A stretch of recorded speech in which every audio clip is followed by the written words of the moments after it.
Pada kesempatan kali ini, kami dari kelompok 15 akan membahas materi kimia medisinal tentang studi kasus metabolisme parasetamol atau N-asetil P-benzoquinonimin dan glutathione. Simak sampai akhir ya. Acetaminophen juga dikenal sebagai N-asetil para-aminofenol atau parasetamol di banyak negara adalah agen analgesik dan antipiretik non-opioid yang digunakan untuk mengobati nyeri dan demam. Banyak senyawa kondisi yang menyebabkan nyeri sebagai komponen penting dalam desain presentasinya. Beberapa nama dagang berikut yang mengandung parasetamol seperti Panadol, Bodrex, Neosep, Tempra, dan sebagainya. Berikut gambar struktur kimia parasetamol. Acetaminophen merupakan senyawa golongan analgesik non-opioid dengan rumus molekul C8H9NO2 serta berat molekul 151,16. Senyawa acetaminophen biasa digunakan untuk meredakan nyeri ringan sampai nyeri sedang, seperti nyeri otot sementara, nyeri ketika menjelang menstruasi, sakit kepala, serta bisa diindikasikan juga untuk demam. Berikut gambar mekanisme metabolisme fase 1 dan fase 2. Parasetamol di dalam tubuh mengalami metabolisme fase 1, menghasilkan metabolit reaktif dan toksik.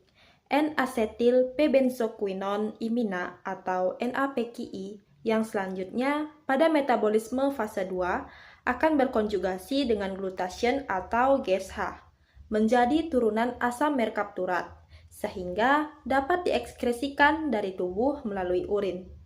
Pada pemakaian jangka lama 7-10 hari atau pemakaian berlebih 10-15 gram per hari dosis tunggal atau pada pasien defisiensi GSH, parasetamol dapat menyebabkan efek samping kerusakan hati atau hepatotoksik yang irreversibel.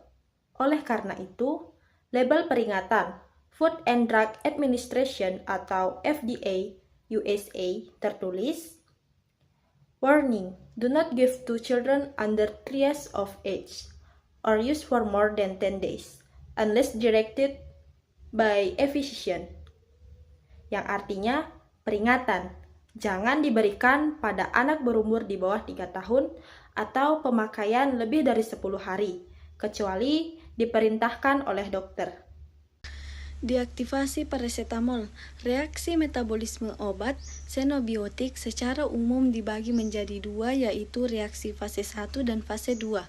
Transformasi atau reaksi fase 1 pada umumnya merupakan reaksi penambahan atau pengubahan gugus fungsional atau penyiapan obat xenobiotik untuk memasuki transformasi fase 2, yaitu meliputi reaksi oksidasi, reduksi, dan hidrolisis.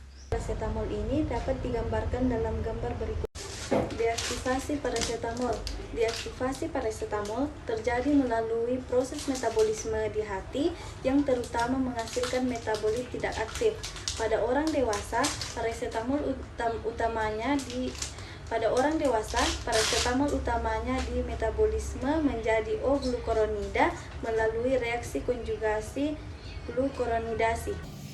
Selanjutnya ada jalur eliminasi. Pada proses eliminasi, sebanyak 85% parasetamol akan dikeluarkan dari dalam tubuh melalui proses ekskresi dalam keadaan bebas dan terkonjugasi melalui urin selama kurang lebih 24 jam.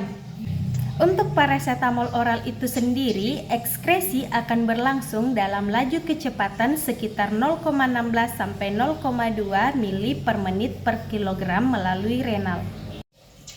Bagi pasien yang berusia lebih dari 65 tahun atau penderita gangguan ginjal, parasetamol yang dieliminasi dalam tubuh akan berkurang. Selain pada ginjal, sebanyak 2,6% parasetamol akan diekskresikan melalui biler atau dengan hemodialisa. Jadi, kesimpulan pada materi kali ini yaitu acetaminophen adalah analgesik dan antipiretik non-opioid yang digunakan untuk meredakan nyeri dan demam. Ia bekerja menghambat prostaglandin dalam sistem saraf pusat. Dan deaktivasi parasetamol terjadi di hati melalui metabolisme fase 1, yaitu menghasilkan metabolit toksik seperti N-asetil P-benzoquinonimin. Dan fase 2 yaitu konjugasi, terutama menjadi O-glukuronida dan sulfat. Baik, itulah sedikit pemaparan materi dari kelompok saya, kurang dan lebihnya mohon dimaafkan.